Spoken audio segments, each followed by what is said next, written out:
Agarang serbisyo, tayo ang tulay. Tulong pandugtong para sa hamon ng buhay. Nakikinig, nagmamalasakit, nagseserbisyo. Linya Corpus. Serbisyo agad, serbisyong sagad. Nagseserbisyo, Linya Corpus. Tuwing umaga, dito lamang sa DZMM Radio Patrol sa 6:30 at DZMM Teleradyo.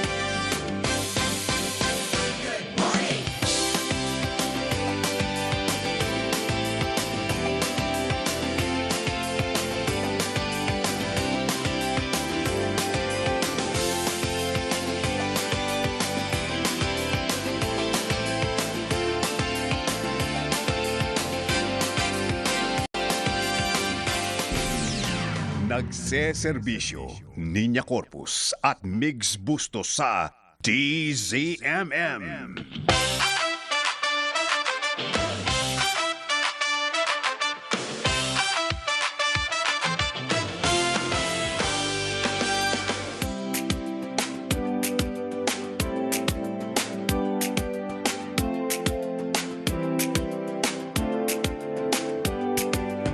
Nakikinig, nagmamalasakit, nagseserbisyo, Linya Corpus. Isang maulang umaga po sa inyong lahat. Ngayon po ay August 13, 2026, Thursday. Sa mga nagba-birthday, binabati po namin kayo katulad ng aming sariling attorney dito sa DZMM. Happy birthday po sa inyo, Attorney Noel Del Prado. Happy birthday! Siya ang isa sa mga pinakamagaling at pinakamabait. Totoo yan. Sobrang down to earth ni Attorney Noel. Pinaka-generous pa. Grabe. Pinaka-generous. Di mo wag tayo umuwi agad. Oo. Kasi I'm sure. Good Joke idea. Si Attorney Noel lagi meron yung kahit pa-toasted di niya siopaw eh. Kahit di Tsaka na yung mga birthday. kape niya. Oo nga Tsaka eh. alam mo dahil sa toasted siopaw na Yes. yan dyan sa may, ewan ko, sa may Quezon Oo, Avenue malapit somewhere here. Sa Kamuning. Hinanap ko yan. Oo. Mahilig kasi ako sa mga ganyan. Bumili kaya ako. Tama. Dahil kay Attorney Send mo sa Noel akin. Del Prado. Yan. Merong isang beses eh, Oo. papaalis na ako, nagkasalubong kami. Attorney, shoutout sa'yo. Sabi niya, Migs, toasted siopaw, baka gusto mo. Sabi ko, Init-init pa. oo, hindi ako hindi dyan. Oo. Ako din eh. Napakain ako eh nung Oo. isang araw. Kaya Attorney, mabuhay ka. Thank you for Ayan, your generosity, Attorney. Mabuhay ka. Thank you and Happy- happy birthday. Happy birthday. Alam mo kung sino lagi nagsasabi ng mabuhay ka hanggang gusto mo Sino pag yan? birthday? Sino yan? Belated happy birthday, Senator Erwin Tulfo. Ayun. Nag-birthday rin siya 2 days ago. Happy At lagi birthday, niyang sinasabi yon hanggang gusto mo. Tama Kasi kung naman. ayaw mo na, paano ba yan? Huwag naman ganun, Sen. Tama naman. Lahat naman tayo gusto natin mabuhay hanggang gusto natin, di ba? Oo naman. Long life. Oo. Kaya nga tayo kumakain ng pansit eh. O kaya spaghetti kapag birthday natin eh. Di ba? Oo. Alam mo, partner, speaking of mga pansit, masarap na partner niyan, pandesal partner. May nagdala sa akin ng pandesal galing Marikina. Grabe naman. Di ko nadala. Sana Papa, all. Sikat yun eh. Sa Sana mga taga all. Marikina, Genesis Pandesal. Oh. Yung noong unang panahon, hindi naman unang, Ay, matagal oo, na parang institusyon na yun. Yung Nakita ko yan ulit. maliliit oo. na Correct. pandesal na parang very, very, anong tawag dyan? Thick siksik. ba? Siksik. Siksik is the word. Liglig. Oo. Oo. Alam mo na, pag tag-ulan, masarap pa kumain Masarap ng mga kumain eh. bagay sa ulan tulad ng, ano ba masarap? Sopas. Oo naman. Tsaka arroz caldo. Lahat ng Tsaka sabaw, mami. mainit na sabaw. Oo, di ba? Sinigang. bulalo. Mantakam kaya ulit tayo, no? 'Di ba? Kasi nung last time na nang takam ka ng sinigang, yung asawa ko natakam eh. Nagluto ng Bumili. sinigang eh. Anong klase sinigang? Sa miso? sa miso. Talaga? Sa miso. Ayan Sa naman. miso, oo. Ayan na talagang hardcore. May mga miso-miso pa kayo dyan. No, ha? correct, Oo. oo. Okay, well anyway, bago pa tayo magutom ng tuluyan, naku, tanungin nga natin, ano ba itong walang katapusang pag-ulan, no? Lalo na dito sa Metro Manila. Makakausap po natin sa linya ng telepono ang ating pag-asa weather specialist na si Sir Benison Estareja. Magandang maulan na umaga po sa inyo, Sir Ben. Panahon, patrol! Sir Ben, good morning. Yes, good morning po, Miss Nina, Sir Migs, ganyan din sa ating mga taga-subaybay. Sa ngayon po, patuloy pa rin ang mga pag-ulan sa malaking bahagi po ng Luzon. Yan ay dahil pa rin sa southwest monsoon or hanging habagat. Meron tayong minomonitor na bagyo, tropical storm with international name na Nangka, pero ito ay nasa labas po ng PAR at patuloy ang paglayo sa ating kalupaan, more than 2,700 kilometers away. At wala naman pong epekto ito, no? Subalit bahagyang humihila ito ng habagat, kaya magpapatuloy pa rin yung ating habagat po hanggang sa weekend at maaaring lumakas pa ito by early next week. Sa ngayon, ang pinakamalalakas na ulan natin ay sa may Zambales, Bataan at Occidental Mindoro. Mataas pa rin po ang banta ng mga pagbaha at landslides dahil magiging madalas pa rin ang buhos ng ulan. Asahan din ang mga kalat-kalat na ulan within 24 hours over Ilocos Region, Cordillera Region, Cagayan Valley, rest of Central Luzon, rest of Mimaropa, gayon din sa Calabarzon and Metro Manila, gayon din sa bahagi po ng Camarines Provinces and Western Visayas. So mag-ingat pa rin po sa banta ng mga pagbaha at pagguho ng lupa at lagi tumutok sa ating mga advisories and heavy rainfall warnings.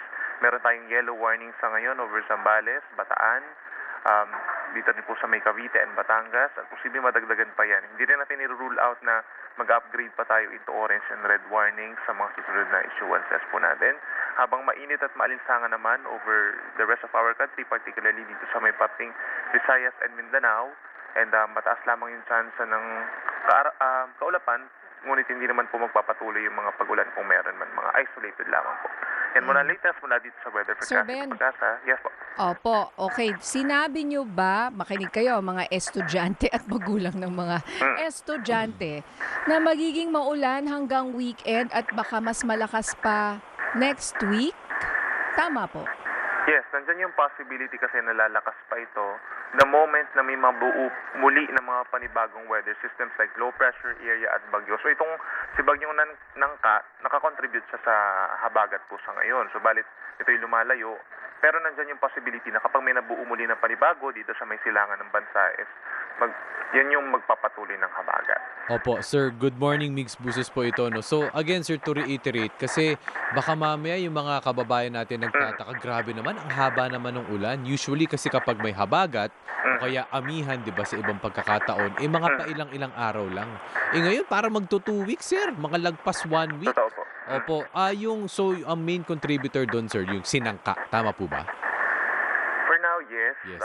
Isa sa mga contributors po at mukhang the moment kasi na lumayo itong sinangka at malusaw or nandun na sa may parting North Pacific Ocean, meron kasi mga mabubuo muling panibagong systems. Opo. So, yun pa rin yung magti-trigger ng southwest monsoon. Saan ang location yan, sir, currently? Active kasi ngayon itong nasa may eastern side po ng Luzon, dito sa may northern Philippine Sea hanggang dito sa may North Pacific Ocean. So parang ang tendency nga, kapag may hangin na nandun sa may parting, kapag na-visualize po sa ngayon, no, kapag may mga hangin tayo dito sa may Indian Ocean, saka sa may West Philippine Sea, parang ang tendency ni bagyong nandito sa may kanan is hihilahin yung hangin. So yun yung southwest monsoon na nararamdaman natin dito sa may western side ng Luzon. Po, and then kanina narinig ko naman dyan sa may Surigao del Sur, sobrang init naman. Totoo po. So bakit po ganun? At saka tama ba, 45 degrees? Ganun kainit? I think the heat index po yung pinag-usapan natin Okay, dito sa may yes. Surigao del Sur. Ilang araw na rin po silang walang ulan halos, no? Opposite nung nararamdaman dito sa Luzon, pagdating dito sa may Visayas and Mindanao, relatively drier naman po yung hangin, kaya maliit lang yung chance po na nagkakaroon talaga ng mga clouds, hindi rin sila na-apektuhan ng hanging habagat. Oo, no? Kasi parang ang feeling nga natin, ang weird, no? Kasi talagang inulan tayo ng inulan dito, pero hindi ibig sabihin na dyan sa bandang Visayas, so at saka Mindanao, ay opposite naman po yung kanilang nararamdaman. El Nino naman, tayo La Nina. Tama po. La Nina ba to? Or Laninya po normal tayo buong habagat? bansa. Opa. Laninya tayo buong bansa sa ngayon. Mala El Nino yung nararamdaman sa ngayon dito sa Visayas and Mindanao. Pero dito sa Luzon kasi, talaga namang may habagat po. It just so happen lang na maraming systems kasi or weather disturbance dito sa may silangan ng bansa. Kaya po, maulan talaga. Oo nga. Talaga namang ganun, July, August, partner, yung mga nagbe-birthday ng July and August, ay Sanay lagi na. silang inuulan. Di ba? Alam natin yan. So hanggang kailan po kaya itong ganito at ano po ang advice nyo sa ating mga kababayan, lalo na ho dito sa Metro Manila? Wala pa tayong nakikitang senyales po no, na matatapos anytime itong habagat. So at least for the next 5 days po at hanggang early next week, andyan pa rin po yung southwest monsoon. May mga times pa rin po na uulanin tayo. Siguro pagsapit po ng Friday and Saturday, kung mapapansin natin, bahagyang humina yung habagat or parang umaaraw paminsan-minsan. It doesn't necessarily mean na humina na yung southwest monsoon. No? Ganyan talaga yung nature po ng habagat natin. So ugaliin kung lalabas po ng bahay, lagi tayo may baon na payong, tapos may nakaprepare tayo na kapote. At yun nga, yung nakikita natin na mas lalakas pa yung habagat by early next week, yan pa rin yung magte-trigger po ng mga pagbaha at pagguho ng lupa sa mga mountainous area. So yung mga magbabakasyon po doon sa may norte, sa may Baguio, dito sa may Ilocos, asahan pa rin po na hindi talaga kagandahan yung panahon. Alright. Alright. Nako, maraming salamat po at mag-ingat po kayo, sir, ang ating Pag-asa weather Kami po. specialist. Salamat po, sir. Mabuhay po kayo. Mabuhay pong Pag-asa, sir. Yes, Benison Estareja. Thank you, sir. Okay, partner. Ito, ang dami nating updates lang para sa mga nakamiss na mga balitang ito. Meron pong mga areas na walang pasok. Ito ay updated as of 11 a.m. Suspendido pa rin po ang pasok sa mga paaralan at tanggapan ng gobyerno sa ilang lugar sa bansa ngayong araw, August 13, dahil nga po dito sa epekto ng habagat. All levels ng public and private po dyan sa Marikina City, sa Lingayen, Pangasinan, public schools only until August 14. Saan pa, partner? Sa Bulacan, Sa no? Hagonoy, Bulacan. Sa Kalumpit, Bulacan. Kakagaling ko palagi lang na ng lang. Kalumpit, Bulacan. Masarap yung Last week. kalumpit, Ay, longganisa gusto dyan. mo. Meron ako. Na-try mo? Medyo Oo. may paminta. Oo. Ma'am Iba Rose yun. Garcia, good Uy, morning. Nagagawa siya? Oo. Ng kalumpit, longganisa? Yeah. Sana okay po Masarap kayo yan. dyan, Ay, Ma'am naku, Rose and naisip staff. Sorry, but Oo. yes. Ayan. sorry. sorry po, Na-distract tayo sa longganisa. Nandito ako sa kalumpit longganisa. Oo. Masarap kasi yun. Pero, Galing tayo dyan last week. pero walang pasok Yun all nga levels including government offices. Pero yan ang storya ng kalumpit at Hagonoy. Forever Oo, baha. Kasi sila ang catch basin eh. So nung nagpunta ka, may mga parts na baha? Hindi, wala pa. Kasi Oo. pasimula pa lang yung ulan last week. Pero ngayon, check natin sila, Ma'am Rose. Sana po okay po kayo dyan. Nakita mo yung nag-viral ba yun na may tilapia sa loob ng bahay? Ay, nakita ko yun. Diba? Nag-i-swimming. Oo, Nakita diba? ko rin yung mga nag-viral na ang lupit ng mga DIY flood control barriers. Nag-DIY? Ano nilagay? Yung, Ano nilagay? yung gate talagang sealed nilagyan? shut talaga yung mga Oo. gates. Tinitingnan nila yung tubig na parang ilog na doon lang. May gumanon. current lang. Oo. Tapos sila nandun lang, nanonood. Alam mo, ganyan na Oo. ngayon, Kasi Para-paraan. talaga, kailangan isipin na natin yan dahil lalo na kung nakatira ka sa mga lugar na to, no? Mm-mm. Speaking of Suspended din. Speaking of Marikina, partner, may Meron nagsabi naman sa akin sa Oo. mga taga Marikina dahil dun sa parang flood control na may ginawa dyan na kasama in collaboration with JICA, Japan. Ay talagang ang ganda ng epekto na talagang hindi na raw sila binabaha katulad noon. Tsaka yung ilog, sobra nilang nilaliman, kaya hindi na rin ganun na yung pagtaas. Kaya may running joke yung iba dyan sa Marikina na hindi raw sila parte ng Pilipinas dahil maganda raw yung flood control nila. Pero in fairness sa Okay. Marikina, malapit tayo dyan sa Marikina. Kahit maliliit na na-feel mga mo? kalye, organized, malinis. Maraming mga one-way street pero wala ka masyado makikitang kalat.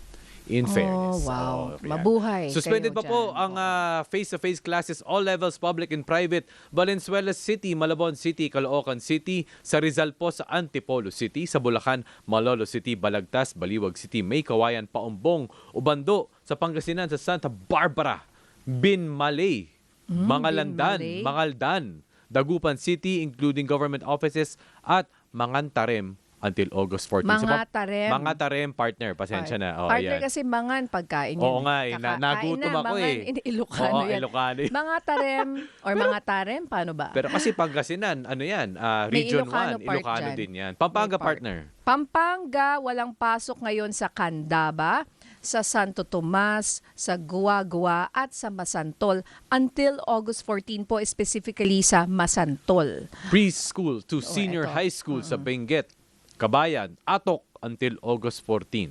Sa dyan din po sa bandang norte, preschool to elementary school naman po, La Trinidad, Bugiwas, Kapangan, Sablan at Tublay. Bugiwas kaya or Bugiwas, Bugyas? Bugyas. Pasensya na po, Pasensya na pareho po. na para hindi tayo, Opo. Bulacan, Santa Maria, nabasa mo na. Ito, Santa Maria. Ayan. Santa Maria.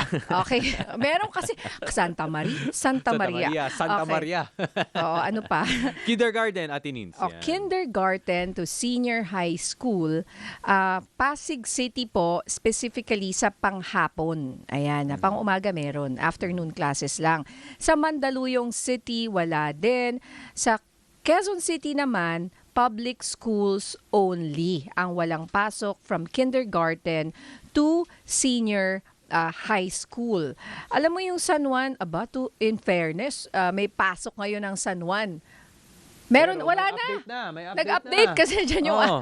Okay, kasi San Juan, all levels, naku, public and private. Teka Oo, lang, ako kasama ka ata dyan. susundo sa anak ko, pero Kasama nandito ka dyan. pa ako. Alanganin na. Sandali lang, ang masasabi ko dyan yung San Juan, yung mga bata na taga San Juan, ang nag-aaral sa San Juan, tuwan-tuwa kay Mayor Zamora. Oo, kasi- Kasi lagi na walang pasok. Love na love daw nila si Mayor Zamora. Yung mga ayaw pumasok. Kami naman, tayo naman Oo. sa Quezon City, waiting game. Oo. Pero alam mo sa akin, nandyan na sila eh. Well, unless baha dun sa lugar ninyo, syempre, obviously, pauwiin. Pero yung mga wala namang baha at nandun na yung mga bata, sabi naman kasi dito, public schools lang, it's a discretion na po yan nung private school. Sa ngayon, wala pa ako natatanggap na pinapauwi yung anak ko sa Quezon City naman. Oo. Yung dalawa, yung anak natin. Pinapauwi ka na ba? May Malapit natanggap na kami ka na. mag-time eh. Ah, Okay na rin. Okay Tapusin na rin. mo na. Tapusin na. Tapusin Kinder na. ka eh, di ba? Grade 1. Grade 1 Grade na. one. Grade 1. Grade Ako one. meron akong grade 7 tsaka grade 9. Oo, Ayan. pero pumasok nga sila. Alright. Okay. Mamaya po abangan nyo. Tuloy-tuloy pa rin po ang ating programa. Makakausap natin mamaya sa Dr. Serbisyo si Dr. Ray Salinel, ang ating pong chairman ng Public Health Unit ng Ospital ng Maynila. Siya po ay isang infectious disease specialist. At sa mga nagpaplanong mag-travel, makakasama po natin live dito sa studio ang presidente ng Philippine Tour Operators Association, PhilTOA, si Ms. Malu Hapson. Ayan, tungkol po yan sa 37th Philippine Travel Mart. Atinins, ang ating question of the day, sumusunod po ba kayo sa segregation policy sa pagtapon ng basura? 0919-278-3000 sa YouTube at Facebook po. Mag-comment po kayo dyan. Okay, magbabalik po ang nagsaservisyo Niña Corpus at Migs Bustos. Oras po natin, 11:20 ng umaga.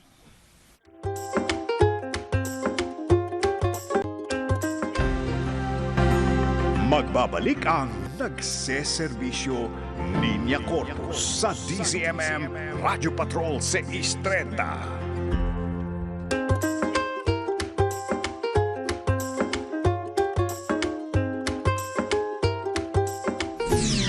Nagseserbisyo Niña Corpus at Migs Bustos sa DZMM.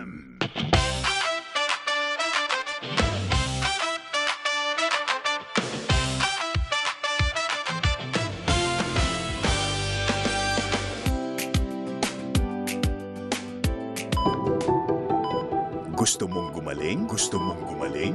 Sundin ang payo ni Dr. Serbisyo. kasama natin ngayong umaga ang ating Dr. Serbisyo. Walang iba kundi si Doc Ray Salinel. Good morning, Doc Ray. Morning po. Yes. Okay, good morning. Magandang umaga po sa inyo. Okay, Doc Ray, umpisahan po natin ang usapan tungkol po doon sa effect o epekto, yung nakikita po natin yun na nag-viral na sa buong mundo, yung tambak ng basura. Lalo na po dyan sa part ng, tama ba, Parañaque, partner Migs, at Maynila. Maynila. Yes. At nakita mo na sa sobrang dami, pwede ka ata maglakad dyan, hindi ka magsisink eh. Anyway, Doc Ray, ano muna reaction nyo dun sa nakita nating video? Well, it only shows talaga na meron tayong problemang malaki po Doc? when it comes to our... Hello po, narinig niyo Yes, po yes, ako? yes. Can hear Yes, po. oo. Go ahead, Doc. Go ahead. Ayan, oo. It only shows talaga po na mukhang may malaking problema talaga tayo sa flood control or drainage system din po natin. Kaya naman po alam mo naman yung mga natin, mga ilog, tributaries and everything po, sangay-sangay na po yan. At kaya naman po siguro tumambak din yan. Well, habitually, siyempre yung ating pong community, yung ating pong kababayan po na hindi nga po marunong magtapo ng basura. Kaya naman po siguro, ayan ang nangyari. Yung, di ba, naalala niyo po, meron pong parang nag-viral na video before na ang basura mo tinapon ay babalik din sa'yo pagka mali or mali ang iyong pagtapon or pag ng iyong pong mga waste sa inyong pong community. Opo. Doc Ray, perhaps nakakabahala nga po talaga. No nation deserves this kind of situation. Ang una ko pong concern yung mga naghahakot ng basura. Kasi kung nung una ko pong nakita yung video, kumbaga nandun lang nag-i-swimming, technically nasa tubig, tapos hinahakot yung basura. When you talk about health effects, meron po ba yun? Especially sa ating mga magigiting... Napakarami po. Opo. Napakarami po. For those individuals po na kumukuha ng basura, syempre po pwedeng malulu nila yung tubig. Punong-puno po yan ng kontaminasyon, punong-puno po yan ng mga bakterya. Pwede po yan magkaroon ng pasintabi po sa kumakain po. No? Syempre LBM, diarrhea po. Pwede po na makuha po yung mga waterborne diseases na tinatawag po natin, na mga dysenteria, typhoid, cholera eltor, amoebiasis po, parasito. Marami po silang pwede makuha. Not to mention also yung mga hadhad, yung po mga fungal infection na pwede po lang makuha dahil sa maruming tubig po na nandyan po sa paligid na yan. Yan po yung direct effect doon sa mga kumukuha po ng mga basurang yan. Pero syempre, hindi lamang po yan ang pwede po maging epekto niyan. Pati sa community po, surrounding areas po, pati po yung water system po natin, pwede po maapektuhan. Yung coverage po ng water, potable water, pwede po maapektuhan yan pag hindi po nalinis ng mabuti yan. So, Doc Ray, ngayon po, at least po para sa mga communities that are exposed sa ganitong klase ng tambak ng basura, ano po ang kanilang pwedeng gawin? Kasi syempre, perhaps nandyan na, papabayaan lang ba? Or paano po siya magiging eye-opener ngayon na, naku, pag-expose kayo sa ganyan, hindi lang ikaw, yung adult, kundi pati na rin ng mga kabataan, pwede rin pong magkaroon ng mga health risk. Marami po kasing parang domino effect na to. Migs, domino effect na ito. Number one, syempre, kung ang kabuhayan po nila ay nanggagaling po sa ilog, nanggagaling po sa dagat, nanggagaling po sa water na yan. Fishing, wala na po silang hanap buhay. 'Di ba? Number two, baka mamaya po dahil sa kahirapan na rin po natin, baka may magsilutang ng mga patay na mga isda po or whatever po, ay pwede nilang baka mamaya kainin pa nila. So makakaapekto rin po talaga yan. Yan po, sabi ko nga po yung water po, apektuhan po yung water sa paligid po natin. Dapat po talaga maging eye-opener talaga to, maging po sa atin na malaki po talaga ang maitutulong po natin pagdating po sa ganyan po, no? Kinakailangan talaga marunong tayo magtapon ng tama sa mga basura natin. Now, ito naman po mga basurang ito na makukuha, sana naman po ay ilagay po ng tama at ayusin ng tama sa mga kung saan man ito dadalhin. Okay, kinakailangan po tamang incineration or pagsunog po ang gagawin para hindi po makaapekto naman po sa hangin naman po natin. Kasi tubig lang yan, ano? Yes. Pero eventually po, pagka yan po isinunog, no, ay posible po makaapekto sa air quality ng air na sa paligid. So, pwede magkaroon ng mga hika, mga suffocate yung mga tao, magkaroon ng pulmonary lung infection, lung problem yung mga tao po. So domino effect na talaga lahat yan, ano, pati turismo, pati po kabuhayan, pati biodiversity, no? Ecosystem ay makakaapekto po ng malaki po pag ganyan po karumi yung ating pong ilog. Opo. Oo, nakita nga natin na buti nga naging eye-opener. Hindi sa buti nga may ganyan, ano, pero eye-opener po yan para sa ating mga kababayan na yan po ay kagagawan natin. Tayo ang may kasalanan Tayo yan po. Tayo. Oo, Tayo oo, may talaga. gawa po niyan. Oo, Tayo po Oo, talaga. wala tayong pwede drainage, whatever. Saan ba nag-umpisa? Saan galing yan? Alam niyo po, Doc Ray, ewan ko lang sa Japan kasi, di ba, partner, talagang sinasegregate yung basura and hindi nga lahat Simple lang Basta bottled water, talagang separate yung bottled water. Sa dami ng bottled Mga water. pet bottles. Oo Kung pwede kahit you start with that, may mag-file ng bill na i-separate lang lahat yun kasi nire-recycle yun Oo, tapos yung iba, Mga glass din, yung mga glass, yung mga Pati, soft oo. drinks. Oo, sineseparate din, Separate talaga, nire-recycle. talagang gagawan nila ng iba talaga yung bottles talaga na plastic. Talagang iba At ang single-use tapunan. plastic, ganun din. Iba siya. din. Basta hindi kasama kung plastic ano yan, yung plastic na bag. Oo. Hindi kasama. Oo. Talagang yung plastic bottle, hiwalay. Opo. Oo. But Oo. anyway, suggestion lang po yan kasi parang you can start with that, talagang ihiwalay mo yun kasi yun, automatic na, may pang-recycle. But Doc Ray, usapang ano na yan batas Waste at management. waste management, Waste di ba? management. In other countries, alam niyo po ba, ayan po ay may kapalit na Incentive. halaga? Opo, Yung po opo. mga bottled water yung mga bottles na yan, pagka tinapon mo ng tama ay meron pong kinikilo nila yan, meron pong bibigay sa yung parang kapalit na pera. Yes, No, yes. ganun po ginagawa po sa ibang part Actually ng mundo po, natin. sa Quezon City, ginagawa na po yan dito. May mga area sa mga bottled, dyan sa Quezon City, kay Mayor Joy Belmonte. Project niya yan But anyway, Sir Doc, hold on lang muna. Meron po tayong flash report. DZMM Radio Patrol Flash Report. Kunin muna natin ang flash report mula kay Radyo Patrol, Marlene Pajernos. Marlene. Ninya at least isang delivery van ang tumagili dito sa tabaan ng EDSA. Ito ay sa westbound lane ng EDSA Cubao. Batay doon sa ating mga nakuusap na mga otoridad at mismong driver nitong insidenteng ito, buwabag pa sila dito sa northbound lane ng EDSA at palit po patungong Maynila nang bigla daw tumagilid yung kanilang dinadrive na truck sa hindi pa malamang dahilan. Hindi rin masabi kung may kaugnayan sa panahon yung aksidenteng ito dahil katamtaman lamang yung pag-ulan na naranasan ngayon. Dito, katabi ko yung driver. Kuya, ano po ang nangyari po nung nagdadrive kayo kanina? Di ko alam, ma'am, kasi bigla na nangyari, ma'am, Pagkabi ko doon, sa kaliwa kami. Pagkabi ko, pagdating dito, bigla lang tumumba yung truck. Hindi rin ako handa kung di ko alam kung ano nangyari. Basta natumban lang sa bigla. Pero kuya, nung nagmamaneho kayo, may nasagasaan, may nagulungan ba kayo magkakatagal? Wala po. Wala. Parang sarili lang. Yung truck lang na talaga mismo na tumumba lang talaga. Saan kayo dapat patungo, kuya? Maynila po. Manila, galing kayo saan? Bagong Bayan, Quezon City. Ito po ang mga bitbitin nyo ay, ano po ang dala po ninyong Soft drinks po yan. soft drinks sa ito sana? Ano ang sabi sa inyo ng MMDA, sir? Wala naman po, inaantay lang yung truck. Naantay lang para itataw po. Nasabi niya na sa kumpanya po ninyo sa management.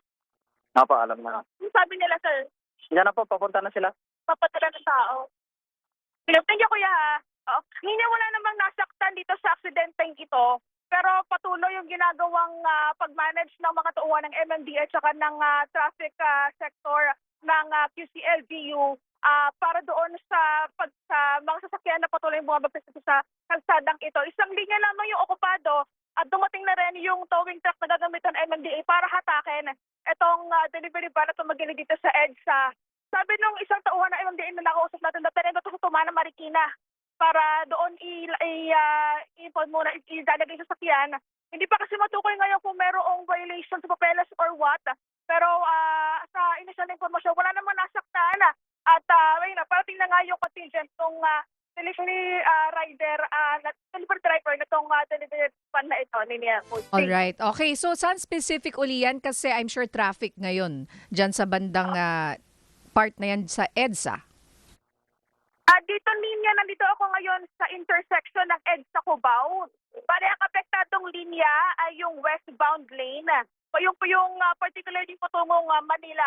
Bale, Okay. sa ngayon, medyo tuloy-tuloy naman yung dali ng trapiko. Hindi naman naparalisa dahil isang portion lang o isang linya lang yung apektado na itong tumagilid ng delivery truck. Pero tuloy-tuloy din naman yung pag-manage ng mga tauhan ng MMDA doon sa mga motorista na dumadaan dito sa kalsada niya. At least nakita nga natin na hindi naman siya standstill. Nakakapas pa rin yung mga sasakyan. Ingat ka, Marlene, at maraming salamat. Radyo Patrol, Marlene Pajernos. DZMM Radyo Patrol Flash Reports. Okay, balikan po natin ang ating doktor serbisyo. Kasama po natin si Doc Ray Salinel, ang chairman ng Public Health Unit, Ospital ng Maynila at infectious disease expert. Ngayon, Doc Ray, matanong naman kita sa mga nakakahawang sakit. Marami ngayon ang may lagnat, ubo, sipon, etc. No? Ano po ang advice natin sa kanila? Yung iba, talagang may trangkaso at absent. Yan, oo. Ngayon po tag-ulan talaga binabantayan natin yung WILD, di ba? WILD, waterborne diseases na, ayan, kasama na po dyan sa nangyari po sa mga ilog na yan. Okay, I, influenza, L, leptospirosis, and dengue po. Medyo tumataas po ang bilang po ng ating pong leptospirosis cases, no? Kaya po, ingat-ingat po talaga tayo. Now, syempre, aside from nabanggit mo kanina ng trangkaso, andyan pa rin yung common cold viruses po, andyan pa rin po yung COVID po natin. Kaya po, iba yung pag-iingat po dapat sa mga panahon nito. Very conducive kasi yung pong pagbabago ng panahon, yung malamig na panahon po, para po mag-multiply po ito po mga viruses na ito. Kaya dapat po laging malinis dapat ang kamay. Okay, hugas po ng kamay sa sabon na tubig, or kung wala naman po, 70% alcohol or sanitizers. Okay, tapos po mag-mask. Kung kayo po may ubot-sipon, wag na po kayo pumasok para po hindi po kayo makahawa. Apo. Doc Ray, ano po ang mga binabantayan ninyong mga pasyente dyan sa Ospital ng Maynila? Well, aside from nabanggit po natin, syempre marami pa rin po tayo mga kaso po ng hypertension, stroke, atake sa puso. May hika po tayo, meron po tayong mga diabetes. Marami pong mga nanganganak. Ngayon po mga panahon na ito. Yun nga po, kanina, kasi that's part of the public health unit po, yung po disease surveillance, 4 daw po yung kaso po dumating ng leptospirosis dito po sa ER kaninang umaga po. Kaya binabantayan, not to mention also marami pa rin pong dengue. Kasama po dyan sa nangyayari pong yan, dahil nga po sa masyado pong marumi yung tubig, marumi yung ilog, maraming pong pamumugaran ng ipis, daga, lamok. Okay, yan pong mga ganyang klase po mga basura. Kaya iba yung pag-iingat po. Doc Ray, leptospirosis, paalala lang po kasi ang sabi ng Pag-asa kanina mukhang hanggang ilang araw pa po itong ulan eh.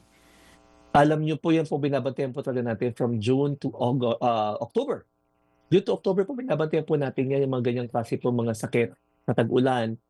Leptospirosis, libre naman po ang prophylaxis o doxycycline sa pinakamalapit po mga health centers po sa inyo pong mga lugar.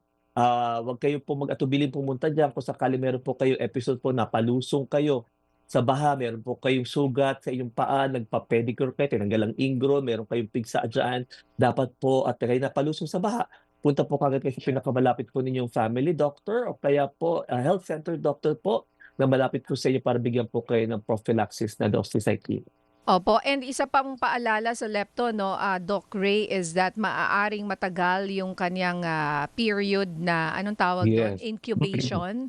So yung sintomas mo lalabas siya, pwedeng after 1 week, 2 weeks, Yeah, even tama a ka dyan. month. Tama ka dyan, Ninya, no? At since we're talking about infectious diseases, marami pong mga sakit ngayon na magkakamuka. Magkakamuka po, no? Number 1 po, syempre yung trangkaso, ubot-sipon, dengue, ay pwede po magkaroon ng ubo ng lagnat, trangkaso, masakit ng ulo, masakit ng katawan. Ganyan din po ang leptospirosis. Kaya po, dapat po, pag meron po kayong ganyan mga nararamdaman po, at meron kayong history ng wading sa flood, okay, tumakbo pa kagad kayo sa pinakamalapit pong doktor.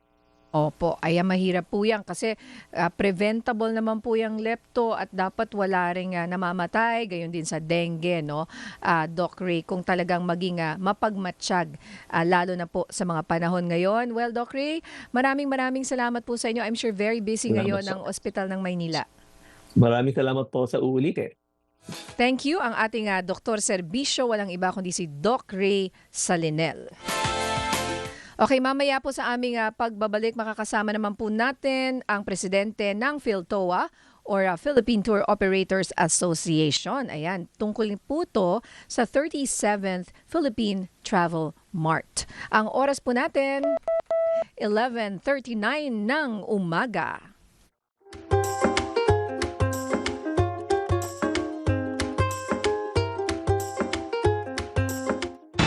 Magbabalik ang nagseserbisyo Niña Corpus kasama si Migs Bustos.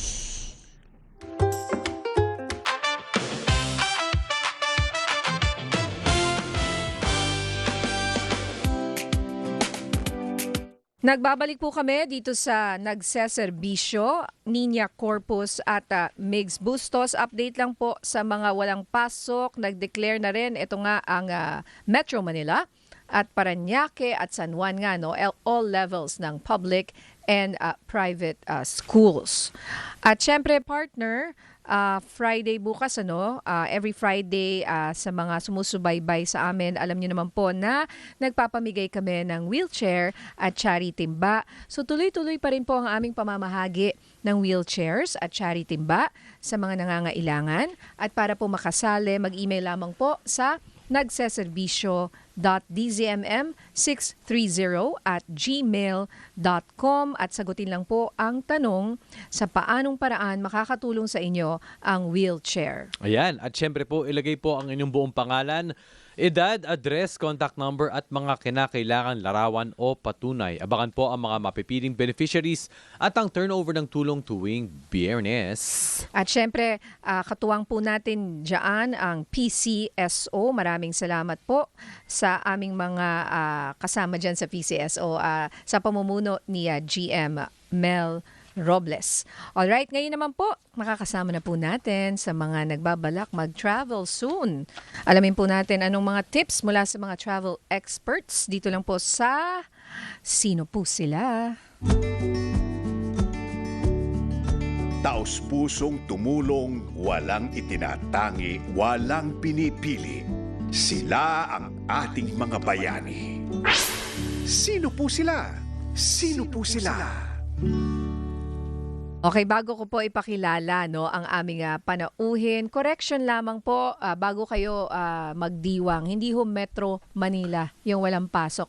Manila. Maynila lang. Maynila City. Oo. We So, keep yung- coming back to Manila. Yes, yung Quezon City parang hindi pa rin nag-declare. Oo, di pa. Oo, So, then, Manila. meron pa rin po. So, Ayan. Maynila lang po. Maynila. Okay. Sige po, kasama po natin ang presidente ng Philippine Tour Operators Association, PhilToA, Miss Malu Hapson. Magandang umaga po sa inyo, Ma'am Malu. Good morning, Nina. Good morning. At kasama rin po niya ang first Vice President rin ng PhilToA, Ms. Mau Ong. Good morning po. Good po. morning. Morning. Okay, kahit po maulan, maraming salamat sa inyong pag-unlak. So, siguro po upoy sana natin. Kailan po at ano itong 37th Philippine Travel Mart? Opo, ang Philippine Travel Mart po ay flagship program ng Philippine Tour Operators Association. It used to be handled by the government na used to be PCVC na ngayon ay Tourism Promotions Board at ipinasa po sa PhilToA 3 years after our existence. 40 years na po ngayon ng PhilToA. That's why this PTM po is 37th na namin ngayon. So 3 years ago po, nag-create kami ng isang thematic na theme ng Philippine Travel March, which is yung Next Gen Tourism Series. So first year po in 2024, ginawa po namin siyang Love the Next Gen Tourism. This is in accordance with Love the Philippines na campaign at naging po siyang boosting next gen tourism the next year. Ngayon, third year, nurturing next gen tourism. So ito na yung third sequel po namin at mangyayari po ito sa SMX on September 4 to 6. Opo. Miss Ma, paano niyo po nakita ngayon yung at least yung trend ng pag-travel. Sabi nyo nga next gen, di ba? Yeah. So marami rin ng mga kabataan ngayon that want to experience Yes. the country and the world. You said the right word, experience. Because ang napansin namin right after the pandemic, ang mga travelers mas prefer nila experiential travel. Anong ibig sabihin nun? Yung hindi lang sila sightseeing. Gusto nila may ginagawa sila. For example, gusto nila may yoga session dun sa retreat place na pupuntahan nila. It's more of a retreat than just a tour holiday. Yan. Yes. Oh. Okay. Or they want to participate in community-based tourism, for example, tree planting. Yun ang mga hinahanap na ngayon. Parang gusto nila may one day silang ganon. Or at Opo. least yung mga Actually, culturally sound, yung mga Yes. local, di ba? Yes, Punta ka you know, sa Vietnam, di ba? Yung mga Nagluto ganon. kami. So Oo. gusto ko yun, actually, ako po yung market nyo dyan. Ganyan. Next gen. Dahil feeling next gen kahit na matagal Pero na. kasama mo ang next gen. Kasama yung ko pamilya. next gen, mga anak ko. So ako, kung kami ay mag-travel, hindi lang sightseeing, kundi gusto ko ma-experience. Kunyari, example nga, cooking class, Culinary. Yes. food tours. Yes. And yung kasama sa food tour, hindi ka lang basta kakain, ikikwento nila kung bakit nangyari yun, tsaka yung mga iskinita doon. Gusto ko Yes. ma-expose yung mga anak mo, di ba? Sa mga ganong klase ng, sabi nyo nga, experiential Yes. tourism. Saan ba uso yung mga experiential tourism na yan? Actually, madami. Kanina minention mo yung experiential. Isa sa magagandang experiential experience yung related to health and wellness and farm tourism. For example, yung mga farm to table, pick and pay, yun, experiential yun. And then for health and wellness naman, mga facilities na merong mga tinatawag na nature gym instead of the usual gym. Nature gym means yung mga all natural lang ang ginagamit for health and wellness. So, isa yon. And then, siyempre, yung community-based. Actually, si Philtoa, meron kami ngayong volunteerism. Not just a volunteer work for, di ba, CSR ng mga companies meron.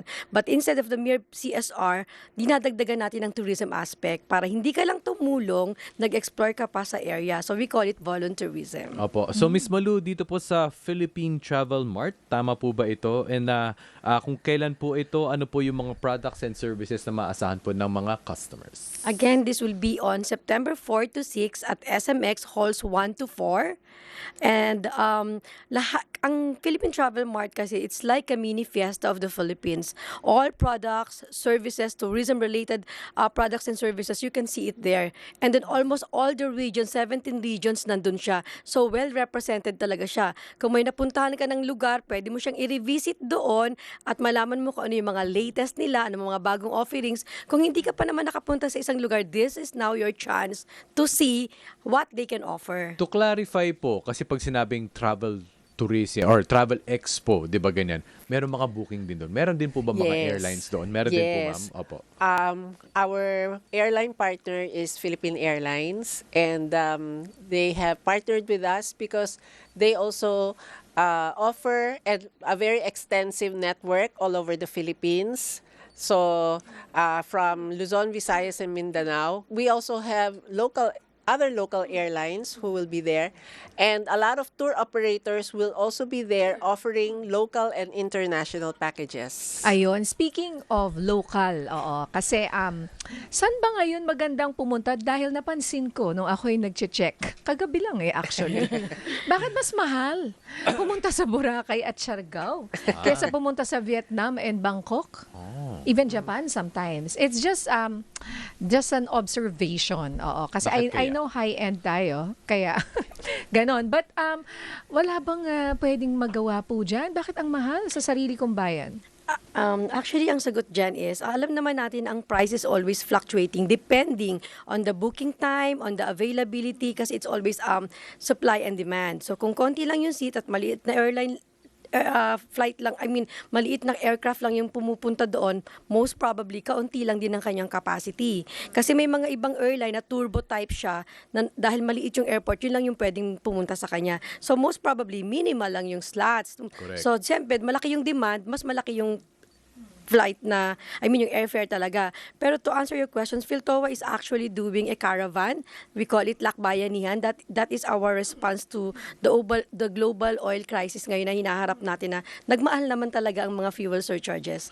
So ang ginawa namin, yung mga nearby places na kaya ng by bus, yun ang kine-create namin na tour packages para makapag-offer ng the same. May beach din naman. Everything is there at a cheaper price kasi ang capacity ng isang bus ay 45 to 49 seaters. Makes sense kasi pag sabihin natin sa mga regional flights, yung mga Airbus 320, 32100s kasi ang capacity niyan. And at the same time, kapag magdadak ka sa Katiklan Airport or sa Siargao Airport, mas maliit nga eh. Exactly. So tama. Pero ang next question ko dyan, ma'am, mas frequent naman ang flights. Mas maraming flights locally. So, ganun din. Parang din siya sa economies din. Yes, even kasi mas maraming flights, ang point is yung isang fly niya talaga eh. Nandoon yung costing. Correct. Nandoon yung dynamic pricing na nangyayari. It's not the entire flights kasi within the week. It's really per flight. So, yung pricing doon nagbe-base. Ayun. Opo. Sige, can you give us suggestions po sa mga nakikinig, nanonood ngayon doon sa mga magandang i-try na local trips, even by bus? Saan-saan pong mga lugar ito? Well, we have tried Quezon. This is nice. our new emerging market. They have heritage tours, they have culinary tours, and they have beaches also. Yes, Yes. maganda rin yung beach dyan. Ano ba, Mauban ba yun? Tama. Mauban, Sa yes. Tagbalit, Yes, eh. Mauban. Yes. Yeah. At saka pwede rin Tri-City, like for example, Lawag, vegan, and La Union. May beach ang La Union, di ba? And then may Yes. heritage ang vegan. So everything is there already on a cheaper rate kasi by bus lang tayo. Which I do, actually. Kami nagda-drive. Ito ginagawa namin, partner. So, Manila. Magdadaan kami sa may Clark. Tapos may marami dyan, Pampanga. Yung sisig. Maganda sa Clark. Yung sisig dyan, yung talagang, Diyos ko, ang sarap. Original. Yes, 50 may pesos culinary lang na yun. ata. Correct. Oo, may tatlong masarap dyan eh. Tapos from Pampanga, dediretso ka na La Union. Syempre, di ba, sa La Union, ang dami. Ang daming restaurants dyan. So, from La Union, merong mga kandon. Bibili ako nung ano nga ba yung kalamay from Kandon. Doon. And then sometimes there's tupig from, Pangasinan, nakalimutan ko Yes. yung mga tupig dyan, di ba? And then there's vegan where, of course, sabi nyo nga, heritage, kain ka dyan. Daming mga empanada. Pero sorry, pinakamasarap, Batak empanada. Oh. Taga doon ako eh. Hindi ko na po mako-contest yan. Hindi nyo na po ako.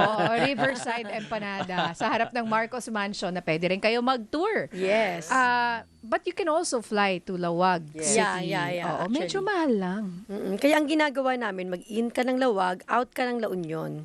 Yeah. To save time. So you just have to be strategic lang and creative to create a package that is lesser time but at the same time cheaper.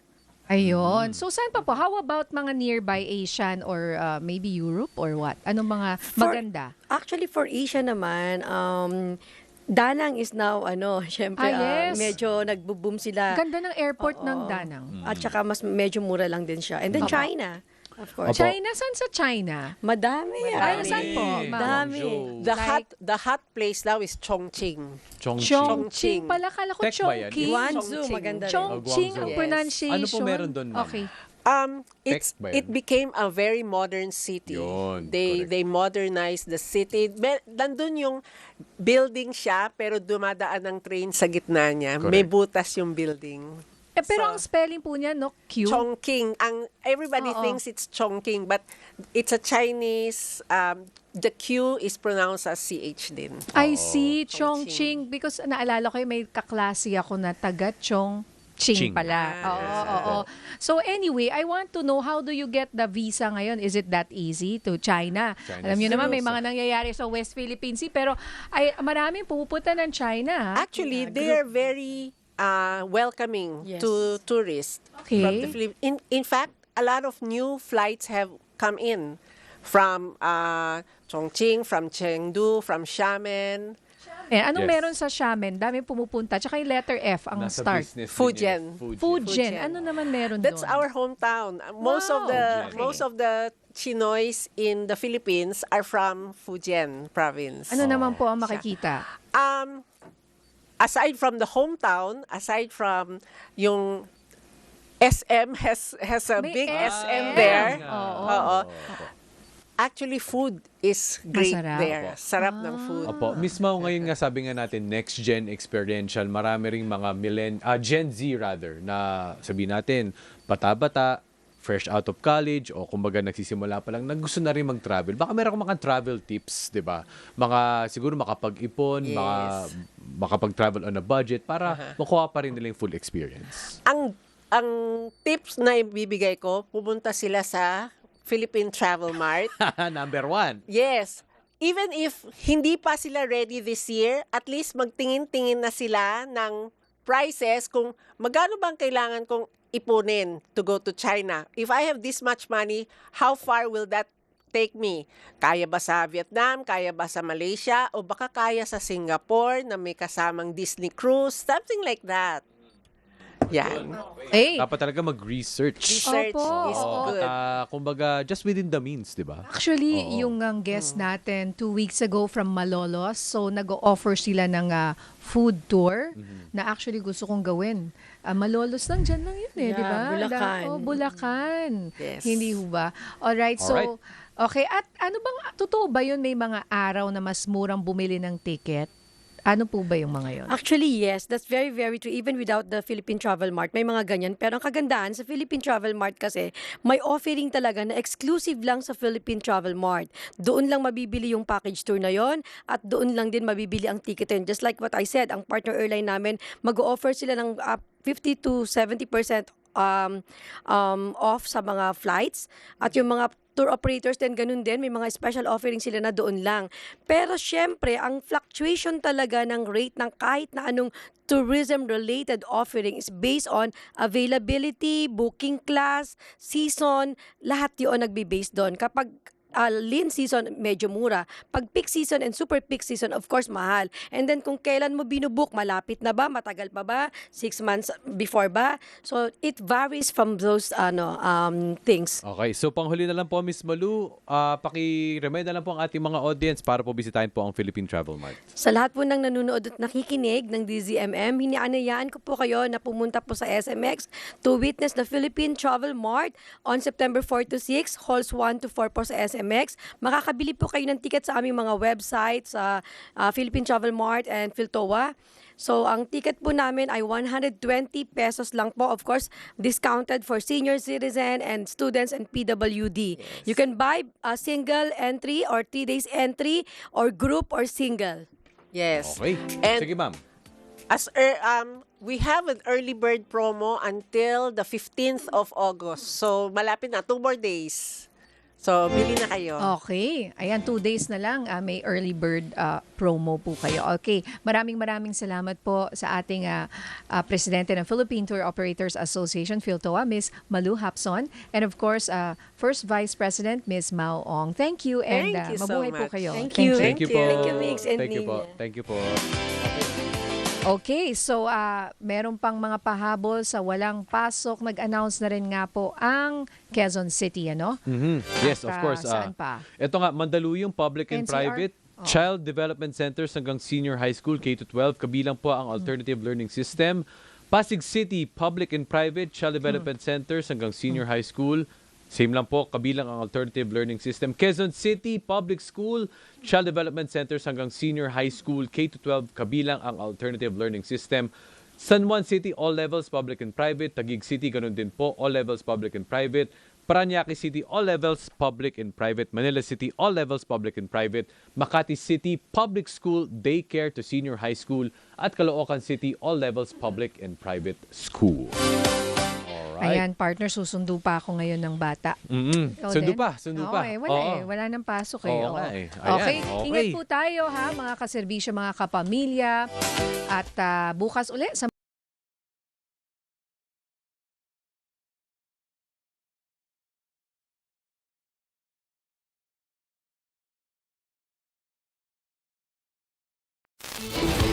Ang pinagka ng Philippine Tour Operators Association, Philtoa, Ms. Malu Hapson. And of course, First Vice President, Ms. Mao Ong. Thank you and Thank you so mabuhay po much. kayo. Thank you. Thank you po. Thank you, Mix and Thank you po. Nina. Thank you po.